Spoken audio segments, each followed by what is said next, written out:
আসসালামু আলাইকুম রহমতুল্লাহি ওয়া বারাকাতুহু। প্রিয় ভিউয়ার্স, দেশ বিদেশের যেখান থেকে আমার এই ভিডিও দেখছেন তাদেরকে জানাই আবেদ হোসেন ফার্নিচারের পক্ষ থেকে স্বাগত। প্রিয় ভিউয়ার্স, আজ আপনাদের সম্মুখে চমৎকার একটা ডিজাইনের সোফা সেট নিয়ে আসছি। দেখতে পাচ্ছেন খুবই আনকমন একটা ডিজাইনের গ্লাস সোফা সেট।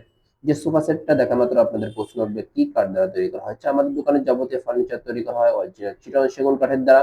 এমনই ভাবে এই সোফা সেটটা 2-1 এটাও অরিজিনাল চিটাগং সেগুন কাঠের দ্বারা তৈরি করা হয়েছে। ন্যাচারাল গালা বার্নিশ করা হয়েছে, গাছে গাছ কাটা ট্রেডিশনাল কালার যেটাকে গালা বার্নিশ বলা হয়।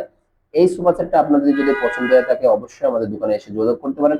আমাদের দোকানের ঠিকানা হচ্ছে ঢাকা মিরপুর 11 পুরাতন ইসলামিক হসপিটালের পাশে রোড দিয়ে শেষ মাথা আসলে ইনশাল্লাহ আবেদ হোসেন ফার্নিচার শোরুমটা দেখতে পাবেন। যদি শোরুমে আসতে না পারেন, ভিডিওর মধ্যে যে নম্বর দেওয়া থাকবে সেখানে আমার সাথে imo WhatsApp number live video কলে কথা বলে যে কোনো ফার্নিচার আপনার অর্ডার করতে পারেন ইনশাল্লাহ। আপনার কষ্টের টাকা, মূল্যবান টাকা আমাদের কাছে অর্ডার করলে ইনশাল্লাহ বৃথা যাবে না। দেখতে পাচ্ছেন নকশাগুলো 1.5 ইঞ্চি কাঠের উপর খোদাই করে নকশাগুলো করা হয়েছে। খুবই চমৎকার একটা ডিজাইনের সোফা সেট। আলহামদুলিল্লাহ, অত্র মহল্লার মধ্যে অনেক দোকান আছে, তার মধ্যে আমাদের দোকানটা এক ধাপে এগিয়ে আছে কাঠে মানে গুণগতের কারণে। আপনিও চাইলে ইনশাল্লাহ অর্ডার করতে পারেন। আপনার কষ্টের টাকা, মূল্যবান টাকা ইনশাল্লাহ আমাদের কাছে অর্ডার করলে বৃথা যাবে না, এতটুকু আপনাকে আশ্বস্ত করতে পারে ইনশাল্লাহ। আমাদের দোকানে চিটন সেগুন কাঠের ছাড়া অন্য কোনো কাঠের আমরা ফার্নিচার বানাইও না। যদি কোনো কাস্টমার ভাই অর্ডার করতে চায় অন্য কোনো কাঠের, তাও আলহামদুলিল্লাহ আমরা বানিয়ে দিই না। অরিজিনাল চিটন